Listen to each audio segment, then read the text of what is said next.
여러분, 안녕하세요. 외국어로서의 한국어 문법 교육론을 이제 가르치게 될 한춘이라고 합니다. 자, 이번 학기에는 이제 한국어 문법 교육론에 대한 내용을 같이 논의하는 시간을 가질 텐데요. 한국인을 대상으로 하는 국어 문법과 외국인을 대상으로 하는 한국어 문법은 분명히 다릅니다. 따라서 이들을 대상으로 하는 문법 교육도 당연히 달라져야겠죠. 그래서 이번 학기에는 외국인을 대상으로 이 문법을 어떻게 가르칠지, 즉 방법이죠. 어떤 내용을 가르칠지에 대해서 이론적으로 먼저 살펴보고 그리고 실제 교육 현장에서 이루어지는 문법 내용, 문법 방법에 대해서 같이 살펴보는 학기가 되도록 하겠습니다. 자, 그러면 이번 이제 1주에는 한국어 문법 교육의 목표 및 방향에 대해서 살펴볼 건데요. 자, 문법 교육을 알아보기 위해서는 이제 문법에 대한 내용이 이제 언급이 되는데 언어 교육에서는 이 문법이 영원한 과제예요. 왜냐하면 언어 교수 학습에서도 항상 거론되는 것이 문법이고요. 그다음 교수법에 따라서 문법의 지위도 다르게 나타납니다. 그런데 아직도 이 문법이 지닌 특징, 그리고 문법을 가르쳐야 되는지, 즉 문법의 필요성에 대한 내용, 그리고 문법 교육에 대한 이런 문제들이 여전히 아직도 큰 과제로 남아 있어요. 그래서 그런데 이런 문제점들이 그리고 이런 과제들은 한국어 교육에서도 마찬가지로 언급되는 내용들입니다. 자, 이번 학기에 이제 이런 내용들을 살펴보기 위해서 이번 강의에서는 먼저 문법이란 무엇인지부터 살펴보겠습니다. 그래서 학습 주제 1번으로 문법의 개념, 문법이란 무엇인지, 그리고 어떤 기술된 이제 방법에 따라서 다양한 문법의 개념들이 등장합니다. 그래서 그 문법들을 하나하나 짚어가면서 문법이 지닌 그 특징들을 살펴볼 거고요. 자, 두 번째로 아까 말씀드렸다시피 이제 문법 교육이 필요한지 아예 필요 없다라는 그런 무용론, 그 문법 교육의 무용론, 즉 문법이 필요 없다라고 주장하는 사람들도 있고요. 뭔 말이냐? 문법이 왜 필요 없어? 하나의 체계로 지식을 가르쳐야 된다라는 문법을 이제 필요하다는 주장도 있고요. 또 문법이 필요하지만 어떨 때 의사소통 기능과 결합했을 때만 필요하다 이렇게 다양한 주장들이 존재하는데 그 내용을 문법 교육의 필요성을 기술할 수 있다. 그래서 필요성에 대한 주제로 다루어 봤습니다. 그다음에 우리가 이번 학기 문법 교육을 이제 문법 교육론을 듣는데 이 문법 교육의 이제 최종 목표, 무엇을 목표로 두고 어떤 방향으로 우리 문법 교육을 할 것인지에 대해서 간단하게 살펴보도록 하겠습니다. 자, 그러면 첫 번째 주제로 문법의 개념과 종류입니다. 즉 아까 말씀드린 문법이란 무엇인가라는 건데요. 자, 언어 표현이 어떻게 실현되느냐, 즉 언어 표현이 실현은 사람들이 의사소통을 하죠. 이 의사소통을 할 때 여러분들은 우리가 어떻게 말을 하는지 궁금하신 분들 많이 계실 거예요. 자, 일단은 언어를 표현하기 위해서는 문장이 만들어져야 됩니다. 자, 그 문장이 만들어지려면 어떻게 돼야 돼요? 문법에 의해서 일정한 틀이 구성됩니다. 틀이라는 것은 구조라고 이해하시면 되고요. 이 구조에 어휘를 비롯한 일정한 형태들이 빈자리를 채우게 됩니다. 그러면서 문장이 구체적으로 형성된다라고 보시면 되겠는데, 자, 그러면 이 문장은 또 이제 앞에서 했던 내용들을 이제 구체적으로 예를 들어서 한국의 문장 구성을 예로 들어서 살펴볼게요. 좀 더 쉽게 다가갈 수 있겠죠. 자, 한국의 문장 구조를 봤을 때 보통은 이제 뭐 여러 가지 문장 구성들이 있는데 기본이 되는 자동사 구문이겠습니다. 주어, 서술어 구문이 되겠습니다. 주어와 서술어가 나타내는 구조에서 그냥 주어만 있는 것이 아니라 뭔가 주어를 수식해주는 성분도 있고요. 서술어를 수식해주는 성분도 있다라는 것입니다. 자, 이런 문장 구성에 의해서 여기에 채워질 어휘 목록들이 있어요. 어떤 어휘 목록들이 있는지 볼게요. 자, 꽃이 나와 있고요. 활짝, 예쁘다, 피다 이런 어휘 목록이 나와 있고 자, 또 어떤 형태들이 필요할까요? 자, 이은, 관형사형 및 이은이 필요하고 어시 필요하고 다가 필요합니다. 자, 그러면 이런 문장, 이런 구조에 맞춰서 이런 어휘와 형태들을 어떻게 해요? 앞에 말씀드린 것처럼 빈자리를 채워줍니다. 자, 그럼 빈자리 어떻게 채우는지 볼게요. 제일 기본형이 뭐예요? 꽃이 피는 거죠. 그렇죠? 꽃이 피는데 꽃이 어떤 꽃이에요? 수식어가 있어. 예쁘다예요. 자, 이제 예쁘다가 형용사이기 때문에 꽃을 그대로 수식할 수가 없어요. 뭔가 표지가 필요해요. 문법적인 표지. 뭐예요? 관형사형어미 은, 이은인데 받침이 없기 때문에 니은을 필요로 합니다. 그래서 예쁜 꽃이 하나의 구성이 이루어지고, 자, 그 다음에 주어기 때문에 주격 표지가 필요해요. 자, 받침이 있어서 이가 결합이 됩니다. 자, 피는데 또 어떻게 펴요? 자, 서술어도 수식을 받아요. 누구의 수식을 받아요? 활짝 피다의 수식을 받습니다.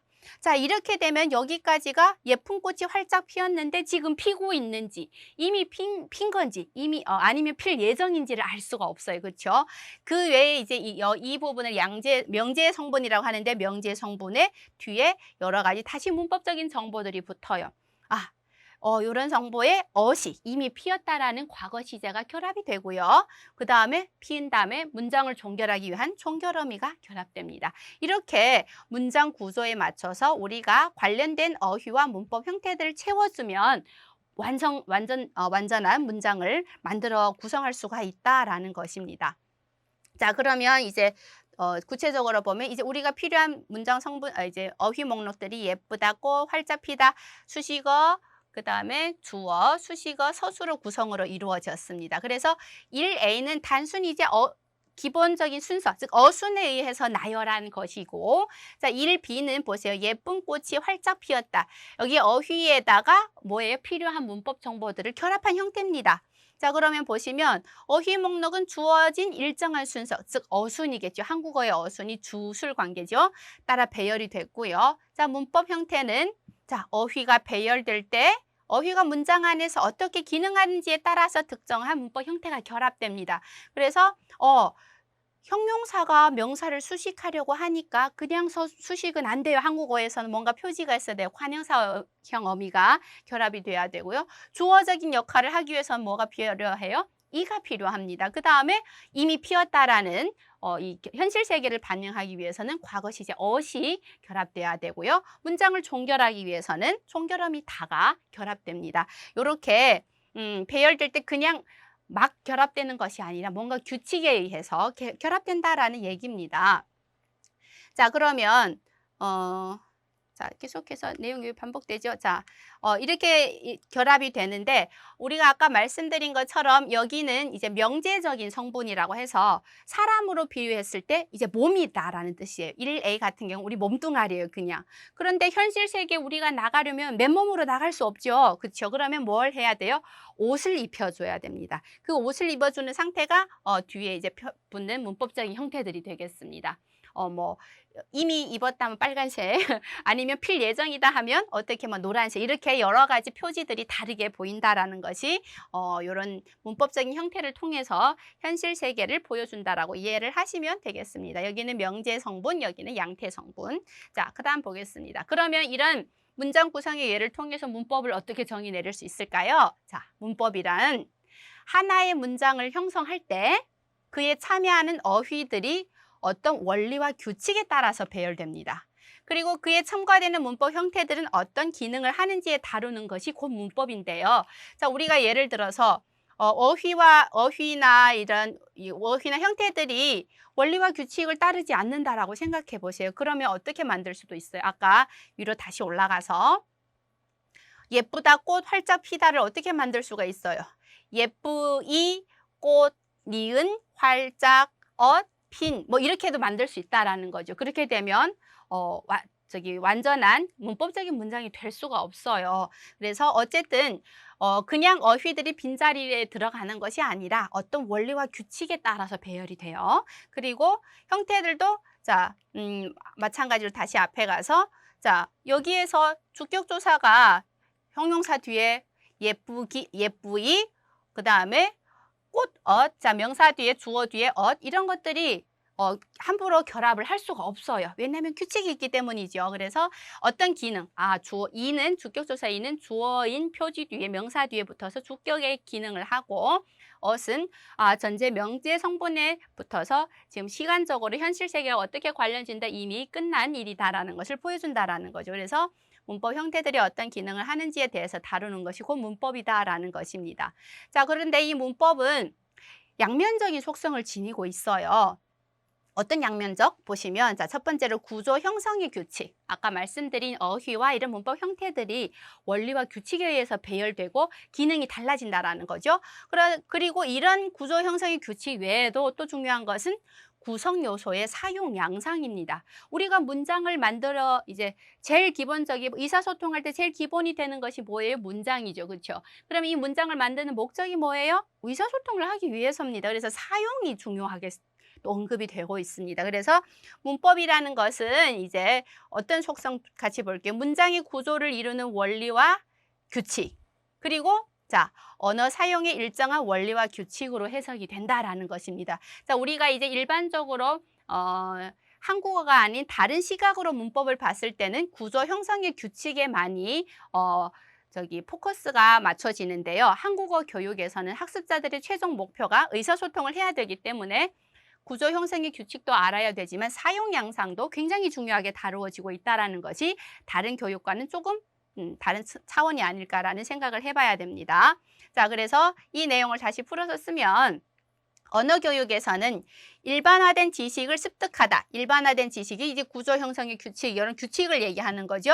자, 실제 의사소통 목적에 따라 사용할 수 있는 능력이어야 됩니다. 반드시 사용하는 거에 목표를 둬야 되기 때문에 이렇게 두 가지 속성을 지닌다라는 것을 알고 있어야 되겠습니다.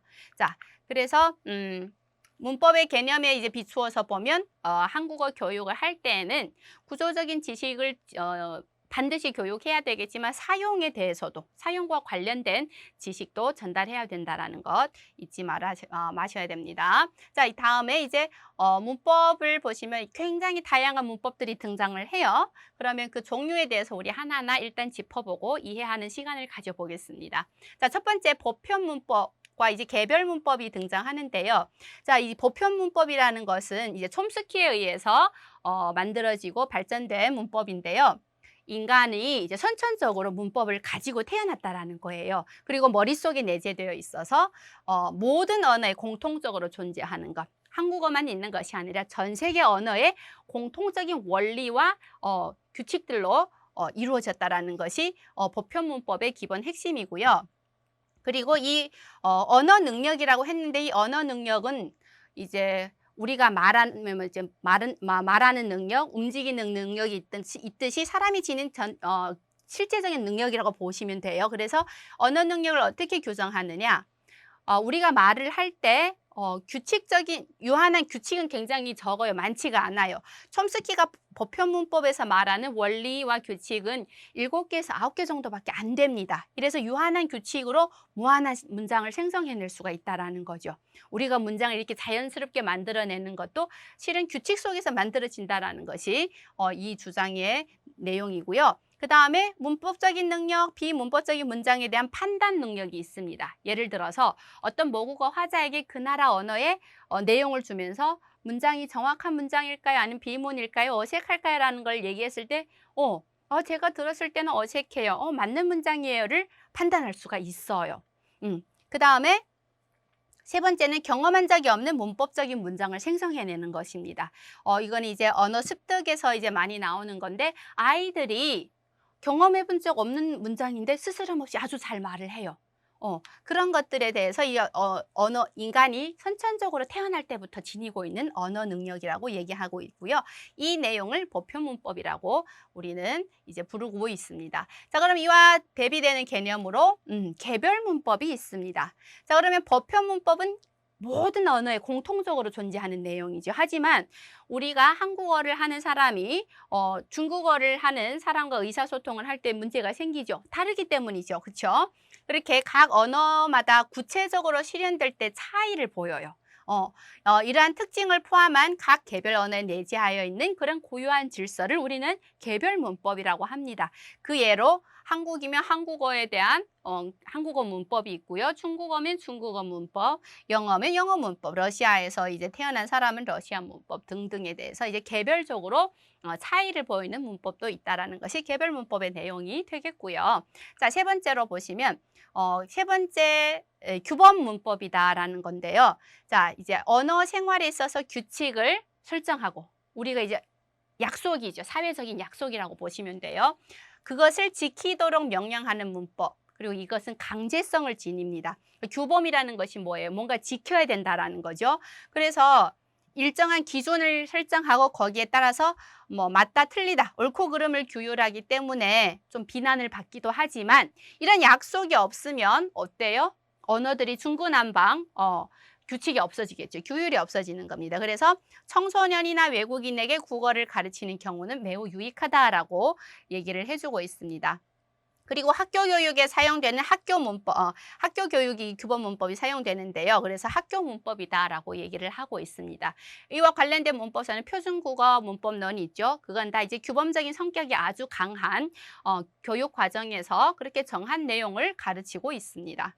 자, 그럼 이제 또 네 번째 보겠습니다. 학문 문법인데요. 문법 사실을 있는 그대로 객관화합니다. 그리고 과학적으로 체계 있게 기술하고 설명하는 문법인데요.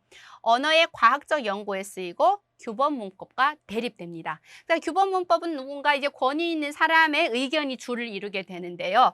학문 문법은 그 사람들이 연구 태도와 연구 대상에 따라서 내용이 달라지게 되어 있어요. 그래서 설명적으로 기술될 수도 있고요. 아니면 역사적으로 기술될 수도 있습니다. 자, 이렇게 우리가 이런 학문 문법 카테고리 안에 들 수 있는 내용이 기술 문법도 있고요. 뭐 설명 문법, 역사 문법, 비교 문법이 있는데 기술 문법은 뭔가 규칙과 원리를 찾아내는 것이 아니라 언어 현상 그대로 기술하는 것을 기술 문법이라고 얘기하고요. 설명 문법은 그런 현상에 대해서 뭔가 규칙이나 원리를 설명하려는 것이 설명 문법이 되겠습니다. 그다음 역사 문법은 문법의 역사에 대해서 작성한 것, 기술한 것. 그다음 비교 문법은 뭐 한국어 문법과 중국어 문법을 비교한 비교 문법 등이 이렇게 모두 학문 문법의 영역 안에 들 수가 있게 되겠습니다.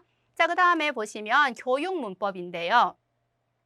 자, 아까는 이제 규범적인 것, 그다음에 학문적인 건데요. 이번에는 교육 문법은 약간 응용적인 차원에서 볼 수가 있습니다. 교육적 가치가 있는 것을 기술한 문법을 체계적으로 기술한 문법이고요. 다양한 교육 환경을 고려해서 선정된 언어 현상과 규칙이 포함됩니다. 아까 말씀드린 학문 문법은 어떻게 보면 언어의 모든 현상을 대상으로 삼을 수가 있어요. 연구 대상으로. 하지만 교육 문법에서는 반드시 교육적 가치가 있어야 되고요. 그런 것들을 환경을 고려해서 선정된 문법이라고 보시면 되겠습니다.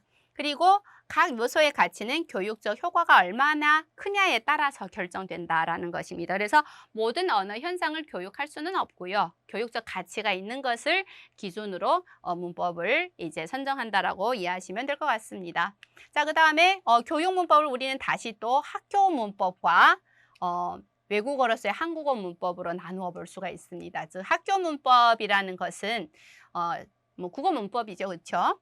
초, 중 등 교육법에 따른 교육 과정을 바탕으로 해서 학교에서 한국 학습자들, 자 여기서 대상이 중요합니다. 한국 학습자들을 가르치는 그렇게 체계해 놓은 문법을 말하고요. 여기에서 학교 문법이 이제 기능이 뭐예요? 언어의 올바른 사용. 이라는 실용적인 목적을 전제로 해서 쓰이기 때문에 규칙을 선정해야 되고요. 그다음에 그것을 지키도록 명령하는 규범 문법의 성격을 지닙니다. 아까 말씀드렸던 규범 문법에서 학교 문법이 나왔었죠. 그렇죠? 규범적이다. 그래서 임용고시 볼 때 학교 문법의 체계에 따라서 학문적으로는 그렇게 안 볼 수도 있어요. 다양한 이론을 바탕으로 봤을 때. 하지만 규범적이기 때문에 먼저 규칙을 설정하고 그걸 따라야 된다라는 그런 강제성을 지니게 되겠죠. 자, 그다음 이제 한국어 문법 보겠습니다. 자, 외국어로서의 한국어 문법이기 때문에 대상이 달라지겠죠. 한국 학습자들 아닙니다. 자, 한국어에 대한 배경 지식이나 직관이 아예 없는 외국인을 대상으로 이해할 수 있고요. 이 대상으로 이제 이해할 수 있는 차원에서 문법 형태들을 구체적인 의미와 형태 그리고 통사 기능을 제시해서 한국어로 목표는 뭐예요? 한국어로 의사소통을 할 수 있어야 됩니다. 아까 국어 문법은 보시면 올바른 사용이라는 실용적인 목표지만 여기는 외국인 학습자들이 한국어로 의사소통을 할 수 있는 것에 목표를 둔다라는 점에서 차이가 있겠죠. 그리고 대상도 달라지겠죠. 그러면 대상이 달라지고 목표가 달라지면 내용, 방법 다 달라진다라고 보시면 되겠습니다. 자, 그다음에 이제 또 다시 교육문법에서 교사문법과 학습자문법이라는 단어도 등장합니다. 자, 그러면 교사문법이란 또 뭘까요? 봤을 때 자, 학문문법의 연구 성과를 참조해서 구성합니다. 그러니까 교사가 학습자에게 이 문법 항목을 가르치기 위해서 가지고 있는 지식이어야 되겠죠. 근데 이거 학문문법의 연구 성과를 참조해야 되고요. 또한 교실에서 적용되는 문법을 이어주는 매개문법이다라고 했습니다. 즉, 학문문법의 내용을 그대로 교실에서 쓰는 문법으로 가르칠 수가 없다라는 겁니다. 그 사이에 교사문법이 매개해서 교사가 이해하고 학습자들에게 전달할 수 있는 문법을 이제 교사문법이라고 하고요. 자, 그러면 어떤 특징을 지녀야 될까요? 자, 교사문법은 사용 양상이 일반화된 방식으로 기술을 합니다.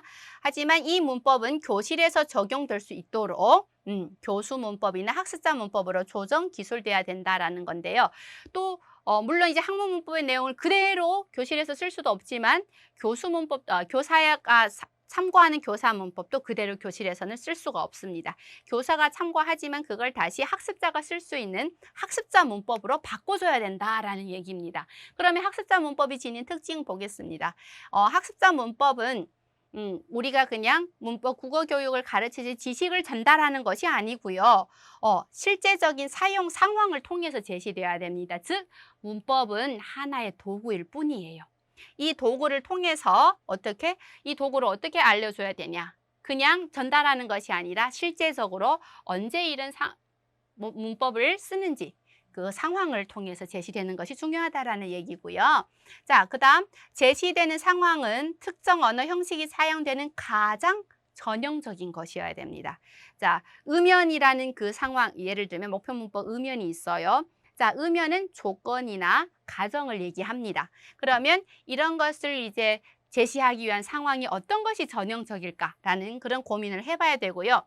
학습자들이 사용 규칙을 일반화할 수 있어야 됩니다. 학습자들에게 이럴 때는 이렇게 쓰고 저럴 땐 저렇게 써요가 아니라 뭔가 규칙을 제시해야만이 학습자들이 습득에 어려움을 겪지 않을 수가 있습니다. 자, 이렇게 문법의 다양한 종류, 즉 개념들을 이렇게 살펴보면서 정리하는 시간을 가졌고요. 자, 그 다음에 이제 문법 교육의 필요성에 대한 내용인데요. 어떤 분들은 이런 얘기를 합니다. 아이, 뭐 문법 꼭 가르쳐야 돼요? 이렇게 얘기하는 사람도 있고요. 아이, 문법은 그렇지 않고요. 그냥 가르칠 필요는 있지만 얘를 주로 이제 가르칠 것이 아니라 의사소통 기능과 뭔가 결합했을 때만이 문법의 존재성이 부각된다라고 주장하는 분들도 있지만 또 문법 교육은 하나의 체계로서 가르쳐야 된다라고 강력하게 주장하는 그런 사람들도 있습니다. 그러면 이번 시간에는 이번 내용에서는 문법 교육이 필요하다는 주장과 필요 없다라는 주장을 살펴볼 거고요. 필요하다는 주장에서는 왜 문법 교육이 필요한지, 없다는 주장에서는 왜 필요 없는지 그 근거들을 하나하나 살펴보도록 하겠습니다. 자, 먼저 문법 교육이 필요하다는 주장에서 첫 번째 이제 내용을 보시면 문장 제조기론입니다. 즉, 문장은 문법을 만들어내는 기계다라는 얘기예요. 그래서 문법 교육은 학습자에게 무한히, 그 기계가 뭐예요? 우리가 기계 한 번 돌리면 뭔가 물건을 생산할 때 무한정으로 찍어낼 수 있잖아요. 그렇죠? 그래서 무한히 언어를 창조해낼 수 있는 수단을 제공할 수 있다는 겁니다. 그런 의미에서 문법은 반드시 필요하다라는 거고요. 자, 그 다음에 정치한 조절 기능론이라고 했는데 모호성이 있는 문장을 명료하게 적절하게 교정하는 수단을 제공한다라는 것입니다. 아까 얘기했던 것처럼 문법이라는 것은 어떤 언어 능력이라고 얘기했잖아요. 그렇죠? 그래서 이 문법을 봤을 때 문법적인지 비문법적인지 판단할 수 있는 능력인데 여기에서는 어떤 문법을 줬을 때 실제로 모국어, 한국어 하는 분들에게 뭔가 문법이 문장 하나 주면서 이 문법 정확해요? 이렇게 써요? 이렇게 말해요? 라고 했을 때 아닌 경우에 아닌 것 같은데 왜 아닌지 모르겠어요 대답하는 경우가 굉장히 많아요. 왜냐하면 문법에 대한 지식이 아니라 그냥 언어 선천적으로 가지고 있기 때문에 그렇습니다. 그래서 문법을 배우게 되면 그리고 문법 교육을 하게 되면 이런 모호성 있는 문장을 명료하게 그리고 적절하게 고쳐줄 수가 있다는 거죠. 자, 세 번째 보겠습니다. 오류 문법의 화석화론인데요. 문법을 배우지 않으면 언어가 이제 쉽게 화석화가 된다. 화석화가 뭐예요? 뭔가 틀린 내용을 그대로 계속 가지고 가는데 발화를 하는데 어때요? 고쳐지지가 않는다라는 겁니다. 그래서 문법 교육은 학습자의 언어 능력을 정체된 상태에서 벗어날 수 있는 수단을 제공해줘요. 그래서 문법을 가르치지 않으면 화석화가 되면서 더 이상의 뭔가 업그레이드가 일어나지 않는다. 그래서 문법 교육이 필요하다라고 이런 주장을 얘기하고 있습니다. 자, 그다음 네 번째로는 선행 조직자론이다라는 건데요.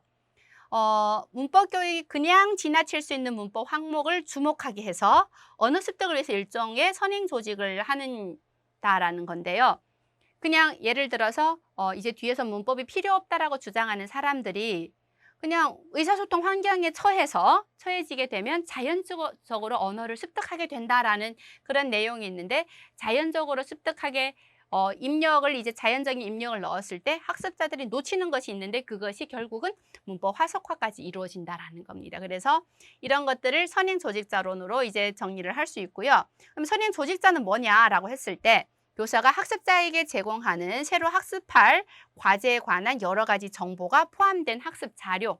그러니까 미리 이런 것들을 공부할 것입니다라고 명시적으로 입력을 했을 때 학습자의 습득이 더 잘 이루어진다라는 이론이 되겠습니다. 그 다음에 또 뭐 그 외에도 문법 규칙론, 문법은 규칙이라고 얘기했죠. 그렇죠? 아까 학습할 수 있는 규칙의 체계다. 학습이 가능하다라는 겁니다. 그리고 한정된 규칙으로 이루어진 문법을 익히면 언어 습득 과정이 훨씬 더 단순화된다라는 겁니다. 그래서 이런 것을 근거로 문법 교육이 필요하다라고 주장하는 사람들이 있고요. 또 그러면 반대하는 주장은 어떤 것들이 있는지 살펴볼게요. 자, 문법 지식의 무용론인데요. 언어 기능은 이제 언어를 학습해서 터득하는 것이 아니라 사용함으로써 습득된다라는 것이죠. 그러니까 그냥 배워서 그러니까 우리가 예전에 그런 적 있잖아요. 실은 뭐 우리 지금 현재도 그런 상황이 많습니다. 열심히 문법 공부, 영어 문법 공부했는데 실질적으로 외국인을 만났을 때 영어가 안 돼요. 그렇죠? 그래서 이런 내용입니다. 그래서 학습해서 터득할 수는 절대로 그렇지 가능하지가 않고 어떻게 사용함으로써 터득할 수 있다라는 것이 문법 지식의 무용론, 문법 지식이 필요 없더라라는 사람들의 주장이고요.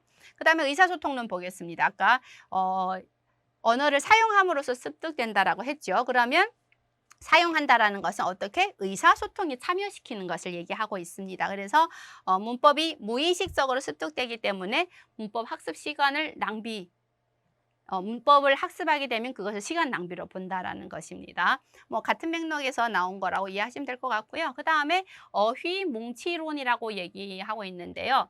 자, 문법을 배우는 것보다는 문법의 단위보다 큰 그리고 단어보다는 크지만 문장보다는 작은 구나 아니면 수거, 관용어 이런 것을 학습하는 것이 더 중요한 역할을 한다고 주장합니다. 자, 여러분들 보세요. 구나 수거, 관용어는 실은 단어나 문법들이 결합되면서 그 개개의 의미를 살리는 것이 아니라 새로운 의미가 생겨요. 그랬을 때 문법이 과연 기능을 하느냐? 그렇지 않다라는 거죠. 그래서 이런 것을 학습하는 것이 더 중요한 역할을 한다면서 문법 지식의 교육을 반대하고 있습니다. 자, 그 다음에 습득론은 이제 앞에서 말씀했던 것처럼 언어는 학습하는 것이 아니라 습득하는 것인데, 자, 학습이라는 건 학습과 습득을 다른 개념으로 봅니다. 형식적인 지도예요. 그 결과 실제 의사소통을 위한 유용성에는 제한이 있다라는 겁니다. 즉 우리가 한 언어를 학습했을 때 모국어 그 나라 모국어 화자와 아무런 문제 없이 의사소통이 잘 되느냐? 그렇지 않다라는 거예요. 그러면 이제 습득은 볼게요. 습득은 이제 자연적인 과정이라고 보고 있습니다. 그래서 언어 사용자와의 접촉을 통해서 습득되는데요. 이에 대해서 크라시에는 또 이런 주장 얘기했죠. 학습된 지식은 결코로 습득된 지식으로 대체될 수가 없다라는 걸로 이제 학습과 습득의 차이를 얘기하면서 문법 교육을 반대하고 있습니다. 그 다음에 자연적인 순서론이 있는데요. 자, 앞에서 얘기했던 보편 문법 생각나시죠? 자, 촘스키가 인간의 문법이 이제 보편적인 원리를 가지고 태어난다라고 주장을 했습니다. 그렇죠? 그러면 제2 언어 습득도 어때요? 모국어 습득과 유사한 발달 순서를 가지게 되어 있습니다. 그래서 인간이 문법에 대한 보편적인 원리를 가지고 태어나기에 교육을 받지 않아도 스스로 자연적으로 문법을 터득하기 때문에 문법이 필요 없다, 문법 교육이 필요 없다라는 것이고요. 요렇게 이제 5가지 그 외에도 여러 가지 주장들 있습니다. 그래서 관심 있는 분들은 좀 더 찾아보시고요. 자, 이렇게 문법 교육이 필요한지 필요 없는지에 대한 주장을 털어서 봤을 때 이렇게 결론을 내릴 수 있을 것 같습니다. 지금은 현재는 문법 교육이 어떤 지위냐면 의사소통 기능과 뭔가 결합을 했을 때 문법 교육이 그 중요성이 더 부각되고 있다는 걸로 이해를 하시면 될 것 같고요. 자, 그러면 이 문법 교육이 필요하냐 필요하지 않느냐, 이게 시대의 흐름에 따라서 약간의 변화를 보여주고 있는데요. 이제 처음에 보시면 90년대 초가 아니고 70년대 초가 되죠. 자, 정확성보다 유창성을 중시하는 의사소통 교수법이 막 탄생했을 때예요. 이때 등장하면서 문법 교육이 어때요? 의사소통을 하는 과정에서 자연적으로 습득된다라고 이해를 합니다, 이분들은. 그래서 문법 교육의 무용론이 대세를 이룹니다. 하지만 1990년대에 가면서 뭔가 이 유창성은 무엇을 바탕으로 해야 된다? 정확성을 바탕으로 한 유창성만이 제대로 된 유창성이다라고 해서 언어의 형태, 의미, 기능에 대한 학습이 균형적으로 이루어져야 의사소통 능력이 신장된다라는 이론이 등장하면서 문법 교육이 중시를 받기 시작했습니다. 그래서 이때는 자 보시면 왜 이런 내용이 나왔을까요? 이렇게 무용론이 등장하면서 계속 의사소통만 시켰는데 오류가 생기고 화석화가 되면서 더 이상의 업그레이드가 안 됐는데 그때 입력한 문법이 자 이렇게 의미, 형태, 기능이 학습이 이루어졌을 때 다시 신장이 되더라라는 것이 증명이 되었습니다. 그래서 문법 교육이 중시를 받기 시작했고요. 아까 말씀드렸던 의사소통 기능 속에서 문법을 교육했을 때 그것이 좀 더 중요성이 부각된다라는 내용과 같은 맥락이 되겠습니다. 자, 그러면 이런 문법 교육이 이제 필요하다로 가고 어떤 상황에서 이제 하나의 체계로 가르치는 것보다는 의사소통 기능과 결합했을 때 문법에 이제 중요성이 부각되는데 그 변인들이 있습니다. 중요성을 결정하는 변인들이 있는데 셀스 머시아가 주장한 내용인데 하나하나 볼게요. 자, 1번 보시면 어린이보다는 청소년, 그리고 청소년보다는 성인에게 문법이 더 중요합니다. 그리고 우리 한국어 교실 상황을 생각해 보면 어린이가 아닌 20대 대학생들부터 시작해서 성인 학습자들이 많아요. 그렇죠. 그러니까 문법 교육의 필요성이 더 부각되겠죠. 그 다음에 외국어를 성인들이 학습할 경우에는 문법이 매우 중요한 비중을 차지합니다.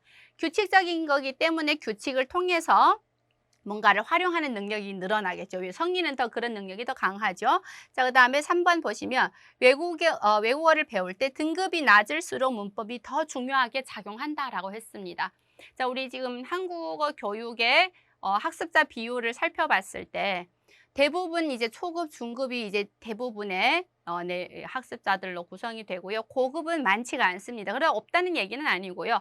어느 정도 있지만 많지는 않습니다. 초급 학습자가 제일 많고요. 그 다음 중급 학습자 이런 구성으로 이루어졌는데 이렇기 때문에 문법이 더 중요하게 부각되겠죠. 한국어 교육에서는.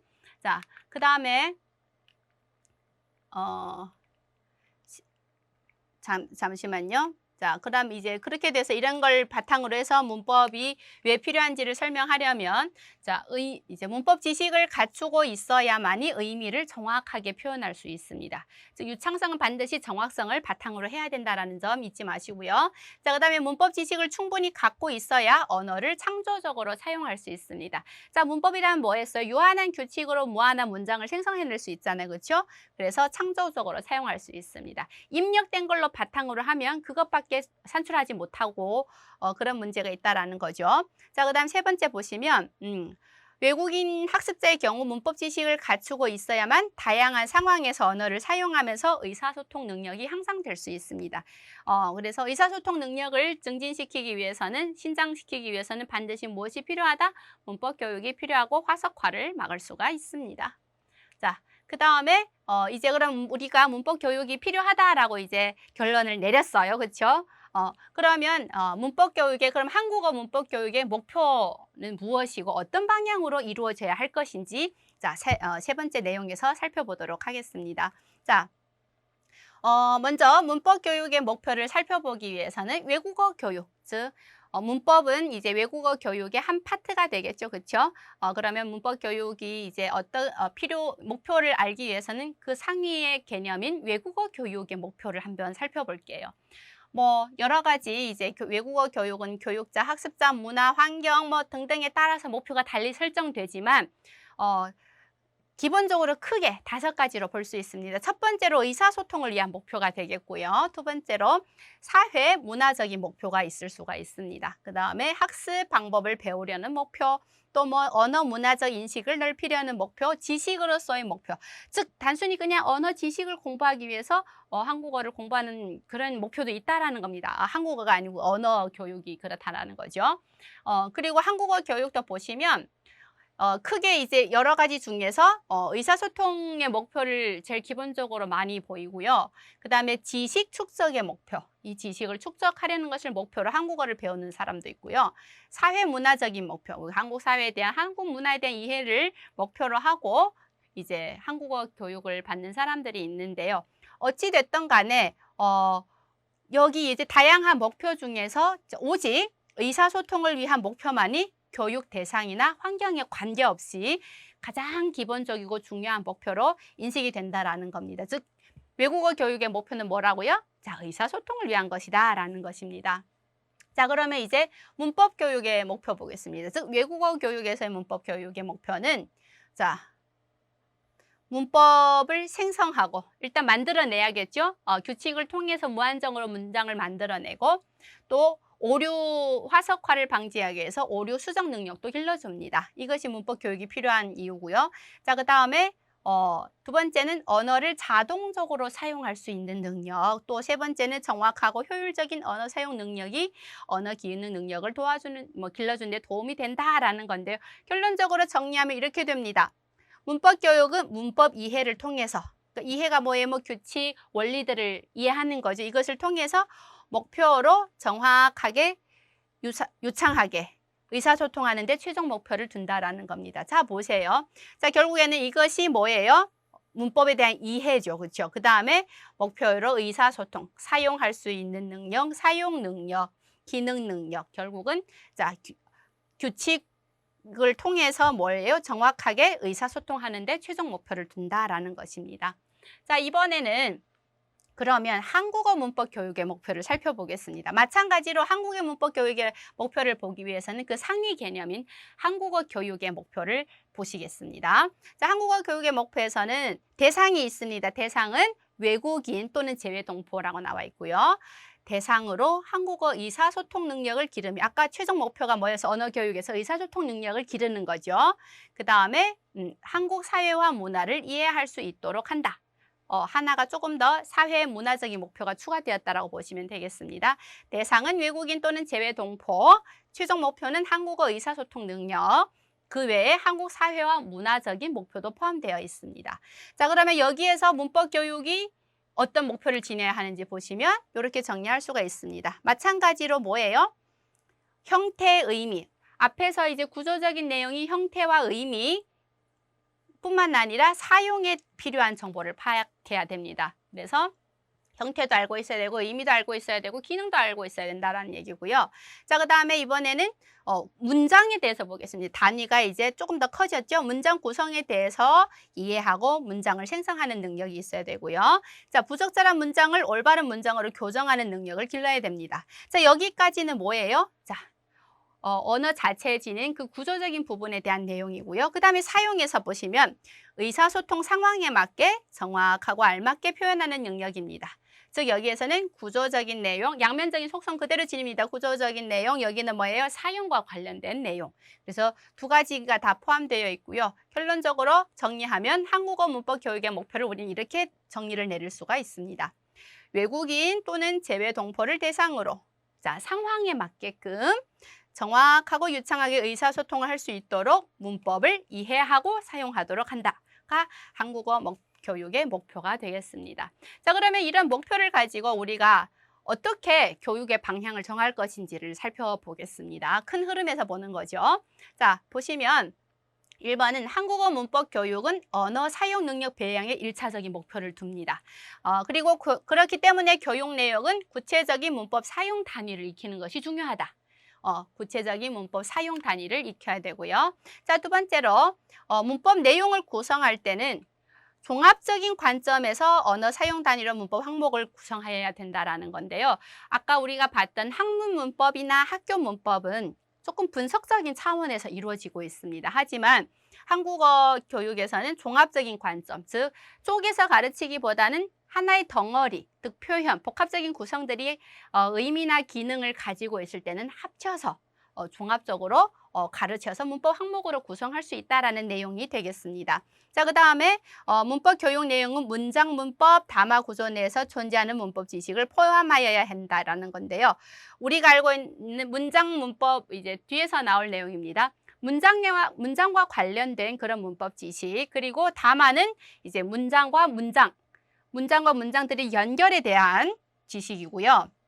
실은 그 외에도 활용적인 기능도 포함되어야 됩니다. 그 부분이 4번이 되겠습니다. 보시면 교육 내용은 언어 사용에 필요한 정보. 즉 이것을 이제 이제 학습하고 나서 어떻게 돼요? 사용할 수가 있어야 되겠죠. 그래서 의사소통을 하는데 최종 목표를 두기 때문에 사용을 할 수 있어야 되는데 이때 사용에 필요한 정보가 바로 활용적인 정보입니다. 구조적인 특성, 의미, 활용적 측면의 상황, 문맥 정보가 추가돼야 됩니다. 즉 이 측면에서 지금 우리가 한국어 문법과 국어 문법의 차이점이 확연히 드러나죠. 자, 그다음에 5번째는 문법 교육 방법의 측면, 교육 방법입니다. 이제 앞에서 1번부터 4번까지는 내용적인 부분이에요. 자, 5번은 교육 방법 측면에서 보시면 의사소통 기능과 통합해서 실제적인 사용 능력을 기르도록 해야 됩니다. 그냥 가르치는 것에 목표를 두는 것이 아니라 이걸 도구로 해서 뭔가 사용할 수 있도록 사용 능력을 기르는 것을 목표로 해야 되고요. 이를 위해서는 문법 지식을 언어 사용과 통합한 다양한 활동 유형이 제시되어야 됩니다. 그래서 이번 우리 문법 교육에서는 이런 문법적인 지식, 사용 담화적인 지식, 그리고 활용적인 기능도 포함되지만 가르칠 때 어떤 활동들이 제시되고 있는지 또 구체적으로 살펴볼 것입니다. 자, 수업 기대되시죠? 뒤에 내용. 자, 이렇게 이번 시간에는 1주차 1강에서는요. 전체 한국어 문법 교육이 교육에서 문법이란 무엇이고 문법 교육이 필요한지 필요 없는지 필요하죠. 그렇죠?